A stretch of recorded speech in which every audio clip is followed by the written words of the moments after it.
dessa tua fala aí da elite, né? Esses dias eu tava vendo um programa aí que tava aquela Rita Von Hunt, né? Eu acho que é o nome.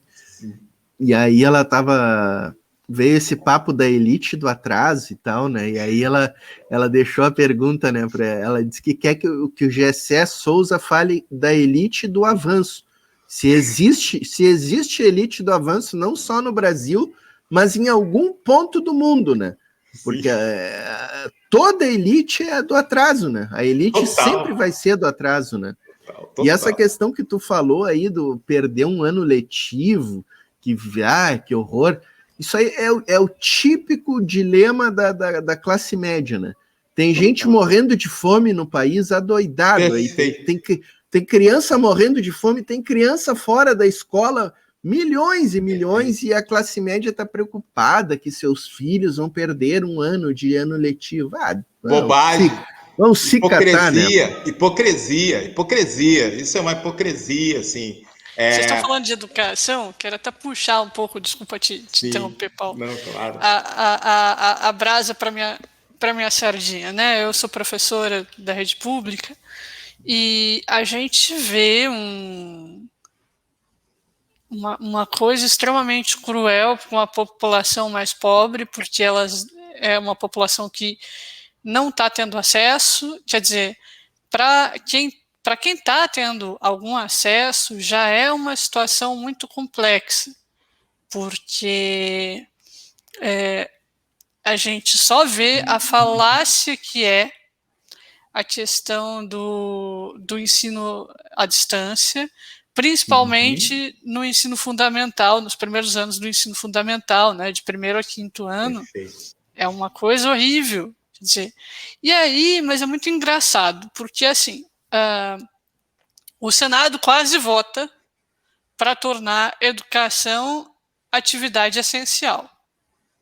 Mas é muito, muito curioso que no momento de votar o Fundeb, quase o Fundeb não passa.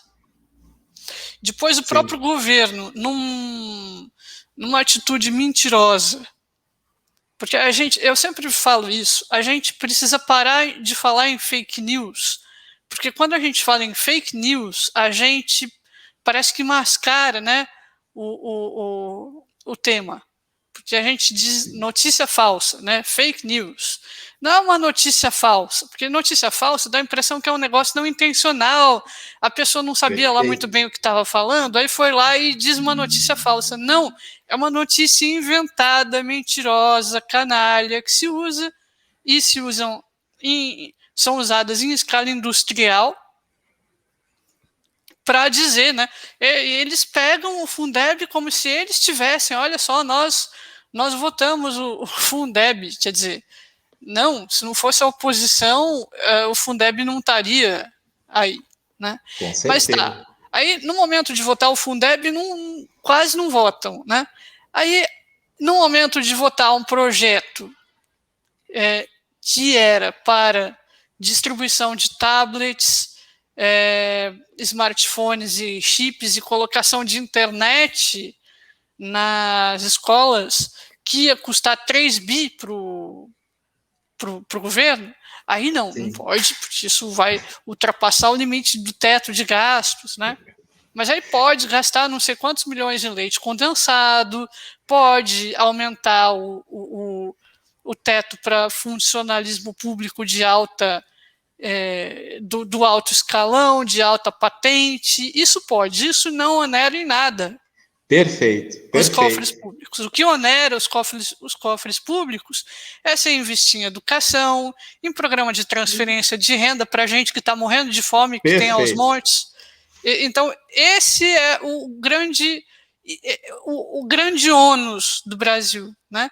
A gente sabe que investimento em educação dá um retorno, isso é para quem gosta de números, né? Enorme, muito maior do que o que foi investido, porque você melhora, né? Claro. Então, por exemplo, o discurso do Paulo Guedes não, orçamento de guerra, você não tem investimento em educação. Você toma cuidado, se a gente falar que a pandemia é uma coisa grave, que a gente precisa aumentar o teto, vai dar problema. E muita gente compra, porque, né, vai falir o país. O que vai falir o país? Você dar comida para quem está morrendo de fome e fazer esse dinheiro retornar? Porque é isso. Quem recebe o auxílio emergencial, do valor que fosse o auxílio emergencial, ia voltar. O pessoal não vai investir na bolsa com esse dinheiro, fora do país, não vai fazer aplicação bancária, não vai viajar para a Disney, como disse o Paulo Guedes, que né, agora... Então, com certeza. Não é isso que a pessoa vai fazer com o auxílio emergencial. O que a pessoa vai fazer com o auxílio emergencial é gastar no comércio local, gastar no mercado, e esse dinheiro volta para o governo. Porque quem mais paga imposto nesse país é funcionário público raso, né, em termos de recebimento salarial, e pobre. Porque da gente isso é descontado em folha, e dos pobres, porque os produtos são taxados e no ato da compra eles já pagam exatamente porque eles estão comprando. Isso volta para o governo. Quer dizer, é de uma burrice estratosférica. Perfeito. De não se pense nisso, no retorno que isso dá. Né? Porque, vamos...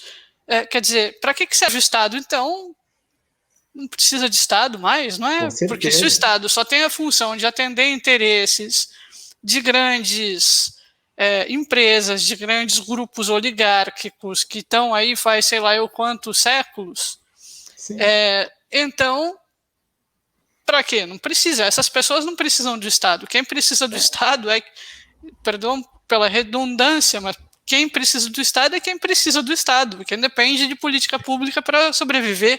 Né? Perfeito. É isso. Opa!